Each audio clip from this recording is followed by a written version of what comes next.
ధవన్ అన్న, నేను టాస్ పడిన వెంటనే చెప్పినానా ఈ మ్యాచ్లో మీరు ఏం చేసినా కూడా గెలవరు అని. అవు కదా కేఎల్ రాహుల్, అంత కరెక్ట్గా ఎట్లా చెప్పినావు నువ్వు? టాస్ పడిన వెంటనే క్రిక్ కార్టూన్ టెలిగ్రామ్ ఛానల్లో మ్యాచ్ మేమే గెలుస్తామని చెప్పేసినారు. దాన్ని చూసి నేను నీకు చెప్పిన వారిని వాళ్ళు అంత బాగా చెప్తారా ప్రిడిక్షన్స్? అయితే వెంటనే జాయిన్ కావాలా? ఎట్లా జాయిన్ కావాలా? కింద డిస్క్రిప్షన్ బాక్స్ ఉంది, డిస్క్రిప్షన్ బాక్స్లో లింక్ ఉంది, వెంటనే వెళ్ళి జాయిన్ అయిపో. మీరు కూడా జాయిన్ కాండి, ప్రిడిక్షన్స్ మిస్ అవ్వకండి. అరే జానీ బెయిర్స్టో, ఏంది ఇట్లా అయిపోయింది? మన ఇద్దరం కలిసి ఎంత మంచిగా బ్యాటింగ్ చేస్తే మనోళ్ళందరూ కలిసి మనకు పెద్ద బొక్క పెట్టినారు తెలుసా నీకు? ఇదిగో శిఖర్ ధవన్, ఈ టీంకి నేనే లక్కీ అని ఈరోజు నాకు బాగా అర్థమైపోయింది. ఏం మాట్లాడుతున్నావు జానీ బెయిర్స్టో? నేను కూడా నీతో పాటు బాగా ఆడినా, నేను లక్కు కాదా? నేను చెప్తోంది అది కాదు ధవన్, నేను అవుట్ అయిన వెంటనే వికెట్లన్నీ పడిపోయినాయి. నేను అవుట్ కాకుండా ఆడే ఉంటే అప్పుడు మనం మ్యాచ్ గెలిచేవాళ్ళం. అవును, ఆలోచిస్తే నాకు కూడా ఇది కరెక్ట్ అనిపిస్తుంది జానీ బెయిర్స్టో. మన 2 మ్యాచ్ల్లో కూడా నువ్వే ఫస్ట్ అవుట్ వెళ్ళిపోయినావు, అందుకే మనం ఓడిపోయినాం. నెక్స్ట్ మ్యాచ్లో నువ్వేం చేస్తావంటే, నువ్వు చెప్పొద్దు ధవన్, నాకు మొత్తం అర్థమైపోయింది. నెక్స్ట్ మ్యాచ్లో నేను అక్కడే ఒక బెడ్ వేసుకుని పడుకునేస్తా. అబ్బా, మంచిగా ఆలోచించినావు నువ్వు. నీకు కావాలంటే నేను ఏసీ కూడా పెట్టిస్తా, సరేనా? ఏ ఊరికే ఉండదు ధవన్, ఓపెన్ గ్రౌండ్లో ఏసీ ఏంది? చూస్తే నవ్వుతారు అందరూ. వద్దొద్దు, నాకు బెడ్ ఒకటి చాలు. ఏంది ధవన్ అన్న, మా లక్నో హోమ్ గ్రౌండ్లోనే మ్యాచ్ గెలుద్దామని వచ్చేసినారా మీరు? ఇదిగో కేఎల్ రాహుల్, ఫస్ట్ నాకు ఒక డౌట్ ఉంది, దాన్ని క్లియర్ చేయను. ఇప్పుడు చెప్పన్నా, ఏంది నీ డౌటు?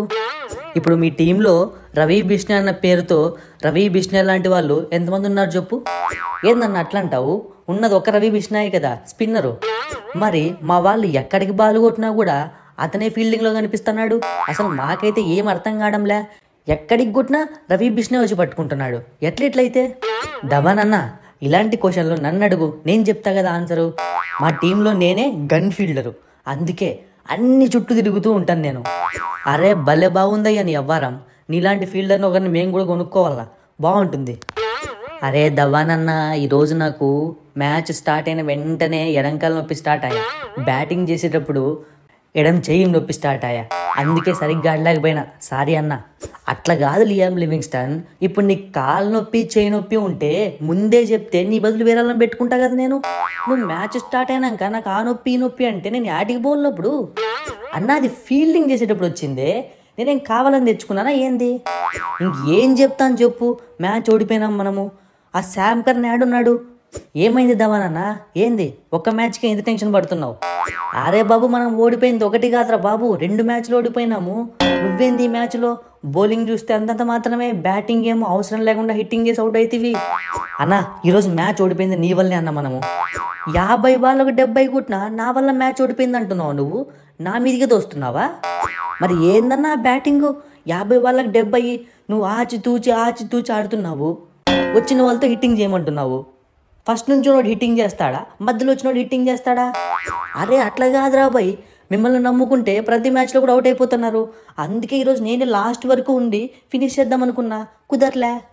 ఇందాక నేను కూడా ఇదే చెప్దాం అనుకున్నా ధవన్ అన్న, కానీ నువ్వు ఫీల్ అవుతా అని చెప్పలేదు. నువ్వు కొంచెం ఫాస్ట్గా ఆడాలి. వామ్మో అందరూ కలిసి నా మీదే పడినారా అన్నా?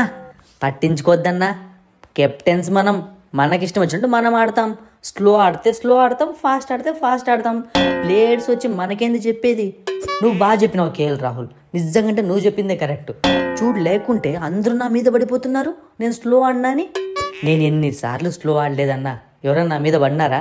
కంట్రోల్లో పెట్టుకోవాలన్న ప్లేయర్స్ని నువ్వు సరిగ్గా కంట్రోల్లో పెట్టుకోవట్లే. సరే కానీ ఈ కంట్రోల్ పక్కన పెట్టు. ఆ నికోలస్ పురాన్ ఎందుకు కేఎల్ రాహుల్ అట్లా ఆడతాడు? యా పక్కకు బాల్ వస్తే ఆ పక్కకు కొట్టేస్తాడు. నాకు అర్థమే గల ప్రీతి జింత ఎందుకు వీడిని వదిలేసిందో. ఫస్ట్ వీడు మా టీంలోనే ఉండే, ఇప్పుడు అర్థమైందా నా విలువేంటో? ఇప్పుడు అర్థమైంటుంది మీకు బాగా. నేను చెప్తూనే ఉన్నా, నేను బాగా ఆడతానని. విన్నారా నా మాట? ఈరోజు ఎస్ఆర్హెచ్ వాళ్ళు బాధపడుతున్నారు, పంజాబ్ వాళ్ళు బాధపడుతున్నారు, కానీ లక్నో వాళ్ళు బ్రిలియంట్ పీపుల్, అందుకే చాలా ఆనందపడుతున్నారు. అరే బై, ఇదంతా కాదు కానీ నేను ప్రీతి జిందాతో మాట్లాడతా. నెక్స్ట్ మెగా ఆక్షన్ ఉంది, నువ్వు మా టీంలోకి వచ్చేసాయి. మళ్ళీ నేను కెప్టెన్ని కావాల్సినా సరే నేను చేస్తా ప్రీతి జిందాతో మాట్లాడి. కాదు కేఎల్ రాహుల్, కరెక్ట్గా మ్యాచ్ ముందు వచ్చి నువ్వు కెప్టెన్సీ చేయపో అంటావు. ఇట్లాంటి ప్రెజర్ సిచ్యువేషన్స్లో నన్ను పెట్టకు. ముందుగానే నాకు చాలా డెలికేట్ మైండ్ తెలుసా నీకు? అరే ఏం లేదు, కొంచెం నడు నొప్పిగా ఉంది, మరి వికెట్ కీపింగ్ చేస్తే చాలా ఇబ్బంది అవుతుందని చెప్పి అలా ప్లాన్ చేసిన అంతే. అందుకే అంత తొందరగా అవుటే వచ్చేసినావు. కొంచెం స్లోగా ఆడొచ్చు కదా. నీకు తెలుసు కదా నేను ఫాస్ట్గా ఆడితే ఎట్లుంటుందో, అలా చూపిద్దాం అనుకున్నా. అంత అవసరం లేదు, నువ్వు ఎట్లా స్లోగా ఆడతావో అట్లే ఆడు. నువ్వు కొత్త కొత్త బ్యాటింగ్లు చేసి టీంని రిస్క్లో పెట్టద్దు. ఏంటి నికోలస్ పురాన్ అంతగా తిడుతున్నావు నన్ను? మరి ఈరోజు కెప్టెన్ కదా నేను, మ్యాచ్ కూడా గెలిచిన, తిట్టుకుంటే ఎట్లా?